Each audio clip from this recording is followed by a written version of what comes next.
একদিন মা দীর্ঘদিন পরে জয়রামবাটি থেকে কলকাতায় আসছেন। সঙ্গে আছেন গোলাপ মা ও যোগিন মা। মাকে প্রণাম করার অধীর আগ্রহে স্বামী প্রেমানন্দ ও স্বামী ব্রহ্মানন্দ হাওড়া স্টেশনে গিয়ে অপেক্ষা করতে লাগলেন। গ্রীষ্মকাল, তার উপর ট্রেন এলো নির্দিষ্ট সময়ের 3 ঘন্টা পরে। সকলেই গরমে গলদঘর্ম। গোলাপ মা আর যোগিন মা সন্তর্পণে মাকে নাবালেন। তারপর মহারাজের দিকে চোখ পড়া মাত্রই গোলাপ মা চেঁচিয়ে উঠলেন, হ্যাঁ মহারাজ, তোমাদের কি একটু আক্কেল নেই? এই রোদে মা তেতে পুড়ে এলেন, আর তোমরাই যদি পেন্নাম করার জন্য এখানে এসে বিভ্রাট করো, তো অপরের আর কথা কি?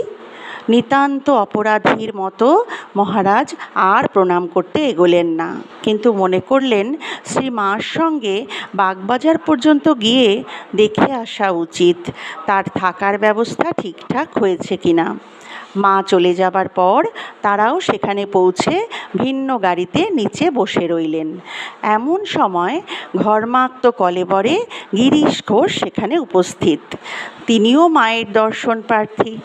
তিনি যথাসম্ভব নিচু স্বরেই কথা বলছিলেন, কিন্তু তার গলার স্বর এমনিতেই গম্ভীর।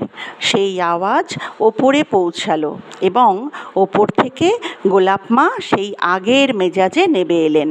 কিন্তু এবার পট পরিবর্তন হয়েছে এবং নায়কের ভূমিকায় এখন গিরিশচন্দ্র। গোলাপ মা বললেন, বলি গিরিশবাবু, মাকে তো দেখতে এসেছো, মা তেতে পুড়ে এলেন, কোথায় একটু জিরাবেন? না, এখানেও এলে কিনা জ্বালাতন করতে।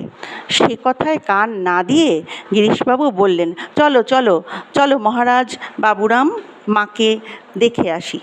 এই বলে সোজা ওপরে চললেন। গোলাপ মা আবার চেঁচিয়ে উঠলেন। তখন গিরিশবাবু বলে উঠলেন, ঝাঁ ঝাঁ মেয়ে বলে কিনা মাকে জ্বালাতন করতে এসেছি।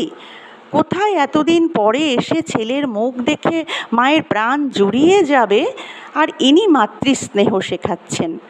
তারা ওপরে চলে গেলেন এবং মাও তাদের দেখে খুব খুশি হলেন। পেছন পেছন গোলাপ মাও তখন পৌঁছেছেন।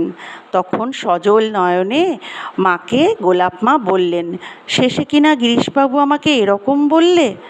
মা বললেন, তোমাকে না অনেকবার বলেছি আমার ছেলেদের সম্বন্ধে মতামত প্রকাশ করতে যেও না।